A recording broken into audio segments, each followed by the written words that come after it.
రాజకీయ మీడియా ముసుగులో మహిళల ఆత్మగౌరవాన్ని దెబ్బతీసిన వారిపై కఠిన చర్యలు ఉంటాయని సీఎం చంద్రబాబు హెచ్చరించారు. రాజధాని గురించి ఆ ప్రాంత మహిళల వ్యక్తిత్వాలను అవమానించేలా వేసీలంటూ చేసిన దారుణ వ్యాఖ్యలు చేస్తే ఉపేక్షించే ప్రసక్తే లేదని స్పష్టం చేశారు. తన సొంత మీడియా ద్వారా జరిగిన ఈ దారుణాన్ని ఒక మాజీ ముఖ్యమంత్రిగా ఉన్న వ్యక్తి ఖండించకపోవడం విచారణకరమని సీఎం చంద్రబాబు విమర్శలు గుప్పించారు. రాజధానిపై విషం చిమ్మే కుట్రలో గట్టుదాటి మహిళల మనోభావాలు గాయపరిచిన వారిపై అత్యంత కఠిన చర్యలు తప్పవని హెచ్చరించారు.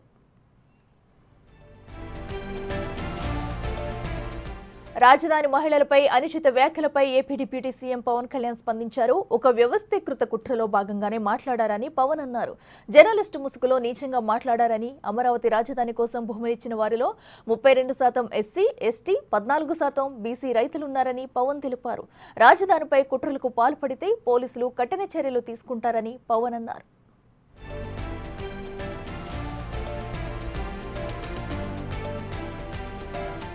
తాజాగా ఆ వ్యాఖ్యలపై ఏపీ హోంమంత్రి అనిత ఫైర్ అయ్యారు. ఎడిటర్ అసోసియేషన్లో కీలక వ్యక్తి అయ్యి ఉండి నోటికి వచ్చినట్టు మాట్లాడుతున్నారని మండిపడ్డారు. ఈ అంశంపై చట్టపరమైన చర్యలు తీసుకుంటామని మంత్రి స్పష్టం చేశారు. ఏపీ ప్రజలకు, అమరావతి ప్రజలకు జగన్ భారతి క్షమాపణ చెప్పాలని అనిత డిమాండ్ చేశారు. సంస్కారము, గౌరవం అన్న పదాలకి అర్థం లేకుండా చేశాడు జగన్మోహన్ రెడ్డి. ఒక బంధాలకి, బంధుత్వాలకి కూడా అర్థం లేకుండా చేశాడు జగన్మోహన్ రెడ్డి. నేను ఇప్పటికీ అర్థం అవుతుంది నాకు. ఎస్, ప్రతి ఒక్కరు తల్లి గురించి, చెల్లి గురించి మాట్లాడుతూ ఉంటే పోన్లే ఏం మాట్లాడతారులే, వదిలేసాడు కదా అనుకుంటా. కనీసం తల్లి నిజంగా ఇప్పుడు అనిపిస్తుంది అతనికి ఎందుకు తల్లి అంటే గౌరవం లేదు, చెల్లి అంటే గౌరవం లేదో నాకు ఇప్పుడు అనిపిస్తుంది. అరే సాక్షాత్తు నీ ఛానల్లో ఒకడు బయటకు వచ్చి అమరావతి రైతుల గురించి కోపం నిజంగా తన్నుకొని వస్తుంది. అమరావతి ప్రజల గురించి, అమరావతి ప్రాంతం గురించి, రాష్ట్రం గురించి అంత నీచంగా మాట్లాడితే బుద్ధి జ్ఞానం ఉన్నవాడైనా, అన్నం తినేవాడు ఎవడైనా కూడా సోషల్ రెస్పాన్సిబిలిటీగా కూడా బయటకు వచ్చి ఇది నా పేపర్లో, నా ఛానల్లో ఇలా జరిగింది కాబట్టి దీన్ని నేను ఖండిస్తున్నాను అని ఒక పదం ఉపయోగించాను. ఆ పదం కూడా ఈరోజు వరకు ఉపయోగించలేకపోతున్నాడంటే దీని వెనకాతల కుట్రదారుడు జగన్మోహన్ రెడ్డి అన్న సంగతి చాలా క్లియర్గా అర్థమవుతుంది. కనీసం స్త్రీ అన్న దాన్ని ఏమంటారంటే కనీసం చిన్నదైనా ఎవరైనా అయ్యో పాపం మహిళ వదిలేయండి అంటారు.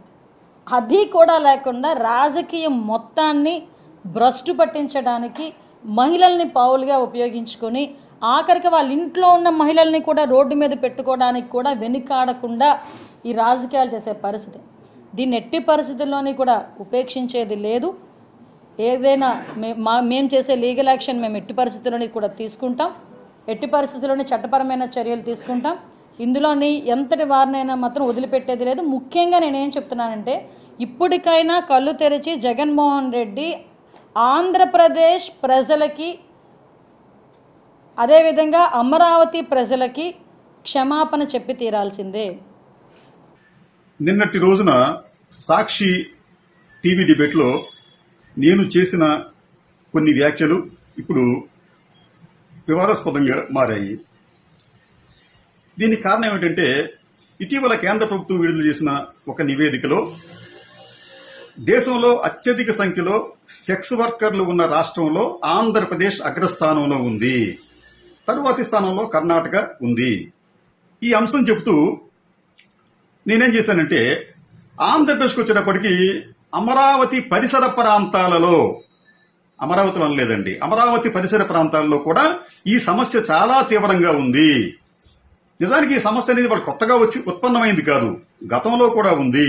అక్కడ ఈ సమస్యకు సంబంధించి ఈ సెక్స్ వర్కర్ల సంక్షేమం కోసం దాదాపు 150 స్వచ్ఛంద సేవా సంస్థలు, అంటే చిన్న పెద్ద స్వచ్ఛంద సేవా సంస్థలు వారికి సేవ చేస్తూ ఉన్నాయి. వారికి అవసరమైన పోషక పదార్థాలు ఇస్తున్నాయి, వారికి అవసరమైన ఆర్థిక సాయం చేస్తున్నాయి, వారికి సంబంధించిన పిల్లలను చదివిస్తున్నాయి. ఈ సమస్య అనేది ఆ పరిసర ప్రాంతాలలో చాలా తీవ్రంగా ఉంది అని గతంలో కూడా టైమ్స్ ఆఫ్ ఇండియాలో దాదాపు 4 ఏళ్ల క్రితం టైమ్స్ ఆఫ్ ఇండియాలో కూడా ఒక కథనం వచ్చింది, ప్రత్యేకంగా అమరావతి పరిసర ప్రాంతాల్లోనే. నేను దానిని దృష్టిలో పెట్టుకుని ఈ సమస్య ఆ ప్రాంతంలో ఉంది, అయితే ఆ సమస్య ఈ ప్రాంతంలో అమరావతి పరిసర ప్రాంతాల్లో ఆ సమస్య ఇప్పటికీ ఉంది కాబట్టి అక్కడ దాదాపు చిన్న పెద్ద 150 స్వతంత్ర సేవా సంస్థలు అక్కడ వారి సంక్షేమం కోసం పనిచేస్తున్నాయి. అంతేకాకుండా ఇప్పుడు ఎయిడ్స్ కంట్రోల్ కావచ్చు, మెప్మా కావచ్చు, వారి కూడా అక్కడ అనేక కార్యక్రమాలు వీరి కోసం చేస్తున్నారు. నిజానికి ఏంటంటే అధికారులను అడిగితే ఈ విషయం చాలా స్పష్టంగా చెప్పగలరు. అక్కడ ఎంతమంది, ఎన్ని ఫ్యామిలీస్ అక్కడ ఈ అమరావతి చుట్టుపక్కల ప్రాంతాల్లో ఈ వృత్తిలో నిమగ్నమై ఉన్నాయో వాళ్ళు చెప్పగలరు. నిజానికి అంటే ఒక 150 స్వచ్ఛంద సేవా సంస్థలు ఒక ప్రాంతంలో పనిచేస్తున్నాయి అంటే ఆ సమస్య తీవ్రంగా ఉందని చెప్పే భావించాలి. అదే భావనతో నేను ఆ విషయాన్ని ప్రస్తావించాను. నిజానికి ఏంటంటే ఇది చాలా సామాజిక సంక్షేమానికి సంబంధించిన పెద్ద సమస్య. దీని మీద కూడా ఈ రాష్ట్ర ప్రభుత్వం చర్యలు తీసుకోవాలి. దీని సమస్య పరిష్కారానికి ప్రభుత్వం చర్యలు తీసుకోవాలి.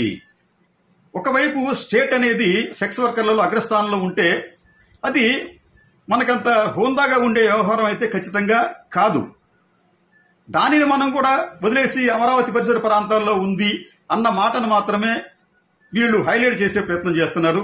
నిజానికంటే అమరావతి పరిసర ప్రాంతాలలో ఎవరికి నేను వ్యతిరేకం కాదు, ఎవరిని కించపరిచే ఉద్దేశం నాకు లేదు. రెండవది, అమరావతి రాజధానిగా ఆల్రెడీ ప్రభుత్వాలు నిర్ణయం తీసుకున్నాయి. దానిని ఎవరూ కూడా ఏమీ చేసే పరిస్థితి ఇప్పట్లో లేదు. కానీ ఈ ఈ వ్యాఖ్యలకు రాజకీయాలు జోడించి ఇప్పుడు దీనికి సంబంధించి దాదాపు అధికార పక్షానికి, కూటమికి సంబంధించిన వారందరూ కూడా వైసీపీకి సంబంధించిన వారి మీద, అలాగే సాక్షి మీద, లేకపోతే సాక్షి యజమానులైన భారతి గారి మీద కూడా ట్రోల్స్ చేస్తున్నారు, కంప్లైంట్ ఇస్తున్నారు. అది భావ్యం కాదేమోనని చెప్పి నాకు అనిపిస్తుంది.